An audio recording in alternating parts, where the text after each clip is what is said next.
할렐루야. 사랑하는 성도 여러분, 오늘은 복 있는 사람 에스라 10장입니다.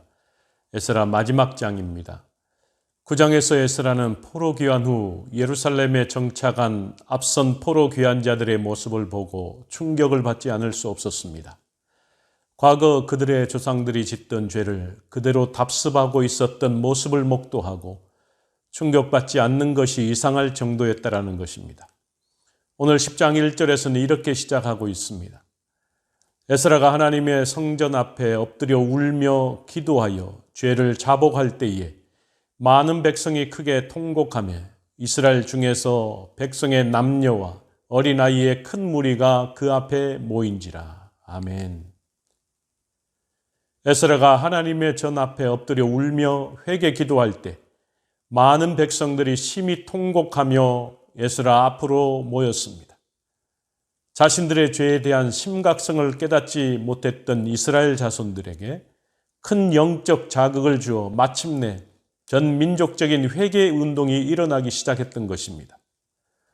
에스라 한 사람으로 그 회개가 그칠 줄 알았지만 그런데 놀라운 일이 일어난 것입니다. 한 사람으로 시작한 통곡과 회개가 전 민족적 영적 각성이 일어나는 계기가 되었다라는 것입니다. 우리가 성경의 역사를 보더라도 한 사람의 힘과 영향력이 얼마나 위대한지 알 수 있습니다. 아브라함의 결단과 순종은 거룩한 민족을 탄생시켰습니다. 그리고 모세 한 사람의 영향력으로 출애굽의 놀라운 역사를 만들었던 것입니다. 사무엘 한 사람의 지도력이 이스라엘을 통일왕국으로 만드는 발판이 되었으며 다윗의 신앙은 이스라엘 역사상 가장 강성하게 만들었습니다. 뿐만 아니라 히스기야, 이사야, 엘리야, 엘리사 같은 사람들로 인해서 이스라엘의 왕국의 신앙이 유지될 수 있었던 것입니다. 여이엘의 아들 스가냐가 에스라에게 이야기했습니다. 우리가 우리 하나님께 범죄하여 이 땅 이방 여자를 맞이하여 아내로 삼았으나 이스라엘에게 아직도 소망이 있나니 곧 내 주의 교훈을 따르며 우리 하나님의 명령을 떨며 준행하는 자의 가르침을 따라 이 모든 아내와 그들의 소생을 다 내보내기로 우리 하나님과 언약을 세우고 율법대로 행할 것이다 라고 이야기하고 있습니다. 스가냐는 에스라의 회개를 통해 이스라엘 자손들의 죄가 무엇인지 깨닫게 되었고 하나님 앞에서 회개하며 죄를 진심으로 자복하고 있기 때문에 비록 현재 이스라엘은 하나님의 진노에서 피할 수 없는 자가 없는 극한 상황에 처했음에도 불구하고 소망이 있으며 그 소망 가운데 돌이키겠다고 선언하고 있는 것입니다. 에스라는 지도자와 백성들에게 약속한 일을 스스로 지킬 것에 대해서 맹세를 요청한 후 개혁을 이끌었습니다. 10장 5절에서 제사장들과 레위 사람들과 온 이스라엘에게 이 말대로 행하기를 맹세하게 하며 무리가 맹세하는지라. 에스라가 이스라엘 개혁을 위해 총회를 소집했습니다. 온 이스라엘이 총회 소집 3일 만에 예루살렘으로 모여 당면한 일과 하나님 앞에 죄를 지은 자가 두렵고 떨듯이 이때 마침 내린 겨울폭우로 인해서 떨었습니다. 오늘 7절 말씀에 보면 유다와 예루살렘에 사로잡혔던 자들의 자손들에게 공포하기를 너희는 예루살렘으로 모이라. 9절입니다. 유다와 베냐민 모든 사람들이 3일 내에 예루살렘에 모이니 때는 9째 달 20일이라. 무리가 하나님의 성전 앞 광장에 앉아서 이 일과 큰 비 때문에 떨고 있더니 그리고 에스라는 이방 여자를 아내로 삼아 이스라엘의 죄를 더하게 한 무리의 죄를 지적하고 이방 여인들을 끊어버리도록 명령했습니다. 오늘 10절입니다. 제사장 에스라가 일어나 그들에게 이르되 너희가 범죄하여 이방 여자를 아내로 삼아 이스라엘의 죄를 더하게 하였으니 11절입니다. 이제 너희 조상들의 하나님 앞에서 죄를 자복하고 그의 뜻대로 행하여 그 지방 사람들과 이방 여인을 끊어버리라 하니 에스라는 개혁의 조치에 대해 이스라엘 자손들의 반응으로 그들이 에스라의 명에 순종할 것을 결의하고 다만 대부분의 회중이 큰 비와 죄에 빠진 사람의 다중함으로 인하여 그 일이 하루 이틀에 끝나지 않을 것임을 방백들을 세워 온 회중을 위하여 일하게 하고 이방 여인을 취한 자는 정해진 기간에 각 고을의 장로와 재판장과 함께 오게 함으로써 이를 처리하겠다고 의견을 제시했습니다. 오늘 14절 말씀에 보면 이제 온 회중을 위하여 우리의 방백들을 세우고 우리 모든 성읍의 이방 여자에게 장가든 자는 다 기한에 각 고을의 장로들과 재판장과 함께 오게 하여 이 일로 인하여 우리 하나님의 진노가 우리에게서 떠나게 하소서. 그런데 온 회중의 방백들을 통해 일정 기간을 두고 이방 여인을 처리하자는 견해에 요나단과 야스야는 반대하여 즉각적으로 처리할 것을 요구했습니다. 두 사람을 매우 정열적이고 다혈질적인 사람으로 시작했으면 끝을 봐야 직성을 풀리는 사람들이었던 것 같습니다. 동일한 믿음을 가졌다 하더라도 이처럼 반대되는 의견을 피력할 수 있습니다. 문제는 이러한 다양한 의견 속에서 어떻게 올바른 방법을 찾아가는가 하는 것입니다. 이것은 지도자의 자질의 문제입니다. 에스라가 그것을 담당했던 것입니다. 에스라는 그들의 의견을 최대한 수렴하여 이 일을 진행시켰습니다.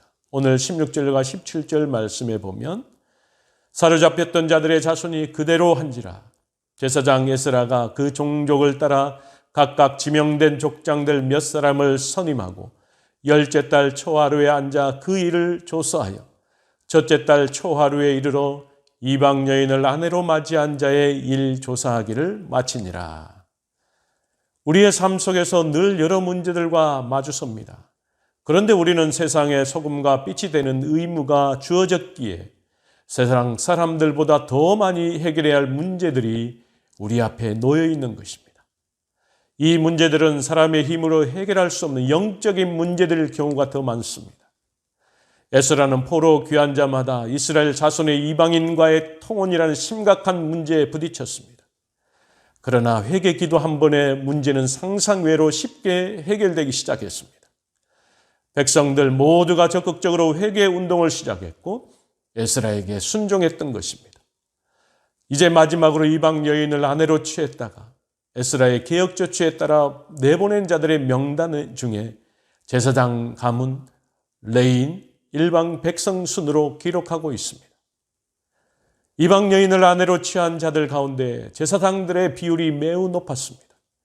이것은 스룹바벨과 예수와 사후부터 에스라 2차 귀환 때까지 이스라엘 사회가 영적으로 얼마나 심각했고 타락한 상태였는지를 우리에게 보여주고 있는 것입니다. 사랑하는 성도 여러분, 어떤 문제를 만나든지 에스라처럼 우선적으로 하나님께 기도해야 될 줄로 믿습니다. 큰 문제일수록 오히려 해결하기 쉬울 수도 있는 것입니다. 왜냐하면 우리가 해결할 수 없는 문제는 하나님께서 전능하신 손으로 해결해 주시기 때문에 그렇습니다. 에스라와 이스라엘 백성들은 인간의 정을 뒤로하고 하나님의 말씀에 순종하는 길을 택했습니다. 이것은 그들의 자신들만 살겠다고 택한 길도 아니었습니다. 당시에 하나님의 말씀에 순종하여 이스라엘 자손들이 택한 선택은 그들의 공동체도 살리고 이방인 아내와 그 소생들로 살리는 선택이었던 것입니다. 아마도 그렇게 하지 않았다면 하나님의 진노가 그들에게 임해 모두 공멸하게 되는 결과를 가져왔을지도 모를 것입니다. 왜냐하면 하나님께서는 사랑의 하나님이시기도 하지만 공의의 하나님이시기도 하기 때문에 그렇습니다.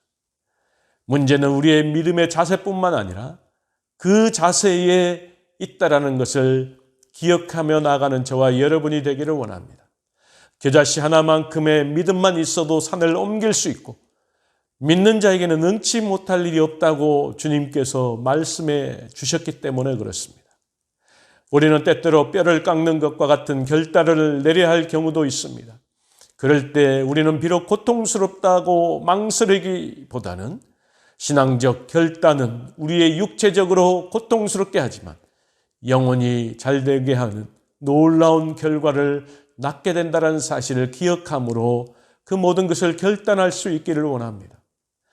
우리는 일시적인 민족과 평안을 위해 영원한 것을 희생시킬 수 없는 것입니다. 그러므로 우리는 하나님의 말씀에 따라 살고 말씀에 죽을 수 있는 믿음과 우리 눈에 모두 보이는 것이 아니라 온전한 믿음으로 사는 저와 여러분의 한날 되기를 주의 이름으로 간절히 축복합니다. 같이 기도하겠습니다. 전능하신 여호와 하나님 아버지, 에스라가 이제 개혁을 시도합니다. 하나님 앞에 통곡하며 금식하며 기도할 때 그 기도의 소리와 통곡하는 것을 들은 모든 백성들이 그 통곡 소리와 함께 그들도 영적으로 각성하는 모습을 보여주고 있습니다. 그 영적 각성으로 인해서 그들이 결단했습니다. 신앙적 결단을 했습니다. 이방의 여인들을 며느리를 삼고 아내로 삼았던 그 며느리와 아내를 다 돌려보기로 결단했습니다. 이것은 어떻게 보면 자기의 가진 모든 것을 포기하는 것과 마찬가지인 것입니다. 그동안 가졌던 유익과 그동안 가졌던 편안함, 그동안 가졌던 그런 모든 것들을 포기할 수 있는 영적인 각성을 결단함으로 나아갔던 에스라와 온 이스라엘 자손들의 놀라운 것을 우리가 또 한번 경험해 볼 수 있습니다. 자기의 생명과 같은 자녀들, 자기의 생명과 같은 아내를 돌려보낸다라는 것 쉽지 않았지만 하나님께서 원하시는 일이기 때문에 우리 모두가 숙연해질 수 있도록 인도하여 주옵소서. 오늘 한날 그러한 결단 속에서 주님의 영광을 바라보며 나아가는 귀한 날 될 수 있도록 주여 축복하여 주옵소서. 모든 것 감사드리며 예수님의 이름으로 간절히 기도하옵나이다. 아멘.